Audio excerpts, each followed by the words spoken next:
হালোগাঁৱত অসম ভিত্তিক বিমলা কলিতা সোঁৱৰণী প্ৰতিভা সন্ধানী পৰীক্ষা সম্পন্ন।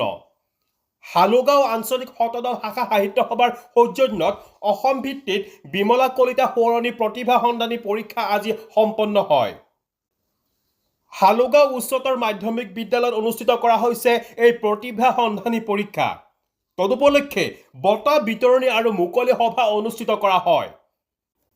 বঁটা বিতৰণী অনুষ্ঠানত সাংস্কৃতিক আলোচনী আৰু কাকতৰ সম্পাদক দিনমণি ভাণ্ডাৰ কায়স্থ, কামৰূপ জিলা সাহিত্য সভাৰ সভাপতি ডক্টৰ নৃপেন্দ্ৰ নাথ তালুকদাৰ, জিলা সাহিত্য সভাৰ সম্পাদক ৰজনী হালৈ আৰু প্ৰাক্তন সম্পাদক ৰাজেন মহন্ত উপস্থিত থাকে।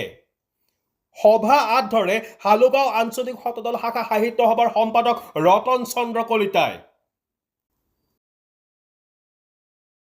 ছাত্ৰ ছাত্ৰীসকলৰ প্ৰতিভা বিকাশ আৰু উত্তৰণ আৰু তেখেতসকলৰ জ্ঞানৰ পৰীক্ষা লোৱাৰ কাৰণে সাহিত্য সভাৰ মঞ্চত এটি প্ৰতিভা সন্ধানী অনুষ্ঠান ইয়াত অনুষ্ঠিত কৰিছে। মোৰ দৃষ্টিৰে এইখনেই বোধকৰো প্ৰথম এনেকুৱা প্ৰতিভা সন্ধানী সভা। শতদল শাখা সাহিত্য সভাৰ সৌজন্যত প্ৰয়াত বিমলা কলিতা সোঁৱৰণী প্ৰতিভা সন্ধানী পৰীক্ষাৰ আয়োজন কৰা হৈছিলে, আজি আছিলে আৰু এইটো অসম ভিত্তিত অনুষ্ঠিত কৰা হৈছিলে। আৰু ইয়াৰ পাৰ্শ্বৱৰ্তী অঞ্চল যিমান আছে, আমাৰ শিঙিমাৰীৰ পৰা আহিছে, হাজোৰ পৰা আহিছে আৰু প্ৰায় 149 গৰাকী প্ৰতিযোগী হৈছিলে আৰু পৰীক্ষাটো ভালদৰে পৰিচালনা হৈ গৈছে।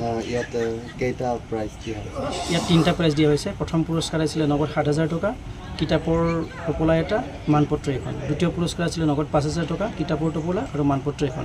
তৃতীয় পুৰস্কাৰ 3,000 টকা, মানপত্ৰ এখন আৰু কিতাপৰ টোপোলা। অৱশ্যে তৃতীয় পুৰস্কাৰ যুটীয়াভাৱে দুজনে লাভ কৰিছে। কোনে কোনে এইবিলাক প্ৰদান কৰিছে? প্ৰথম পুৰস্কাৰটো আমি আমাৰ সন্মানীয় অসম সাহিত্য সভাৰ সভাপতি ডাঙৰীয়া ডক্টৰ সূৰ্যকান্ত হাজৰিকা তেখেত উপস্থিত আছিলে আৰু তেওঁৰ হাতেৰে আমি প্ৰদান কৰাৰ ব্যৱস্থা কৰিছিলোঁ।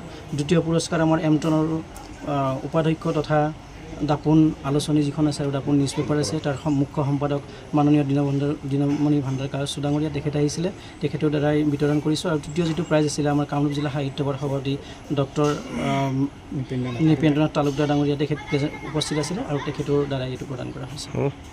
সঁচাকৈয়ে আজি ভাল লাগিছে যে হালোগাঁও শতদল সাহিত্য সভাই বিমলা কলিতাৰ সোঁৱৰণত এখন প্ৰতিভা সন্ধানী পৰীক্ষা ইয়াত অনুষ্ঠিত কৰিছে। অসম ভিত্তিক এই পৰীক্ষাটি অসম ভিত্তিত ইয়াত অনুষ্ঠিত হৈছে।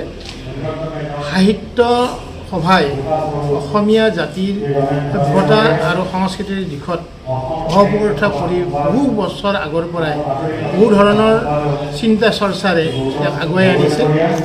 এই যি নতুনকৈ ছাত্ৰ ছাত্ৰীসকলৰ মাজত প্ৰতিভা সন্ধানী পৰীক্ষা পাতি তেখেতসকলে এটা নতুন পথৰ সন্ধান উলিয়াইছে। মই জানিব পাৰিছোঁ যে ইয়াৰ আগতো কামৰূপ জিলা সাহিত্য সভাৰ আমাৰ বৰ্তমানৰ সভাপতি ডাঙৰীয়া নৃপেন্দ্ৰ নাথ তালুকদাৰ ডাঙৰীয়াই তেখেতৰ শাখাৰ যোগেদি এনেকুৱা প্ৰতিভা সন্ধানী পৰীক্ষা অনুষ্ঠিত কৰিছিল। আৰু দ্বিতীয়তে কামৰূপ জিলা ভিত্তিত এইবাৰ বা অসম ভিত্তিত এইবাৰ হালোগাঁও শতদল শাখা সাহিত্য সভাই এই পৰীক্ষা অনুষ্ঠিত কৰিছে।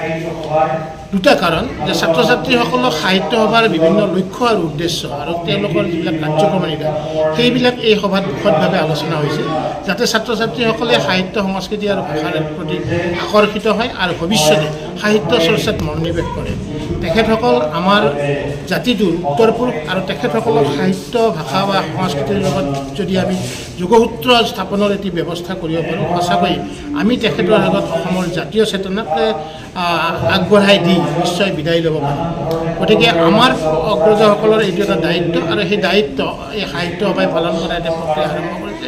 মই কামৰূপ জিলা সাহিত্য সভাৰ লগতে তেখেতসকলৰ অন্তৰ্গত হালোগাঁও শতদল সভাৰ সমূহ কৰ্মকৰ্তা আৰু বিশেষকৈ সম্পাদক ৰতন কলিতাক ধন্যবাদ জনাইছোঁ যে তেখেতৰ মাতৃৰ নামত এই বঁটাটি আগবঢ়াই এই অনুষ্ঠানটিক এনেকুৱা ধৰণৰ সুন্দৰ অনুষ্ঠানৰ পতাৰ কাৰণে উৎসাহ প্ৰেৰণা জনাইছে।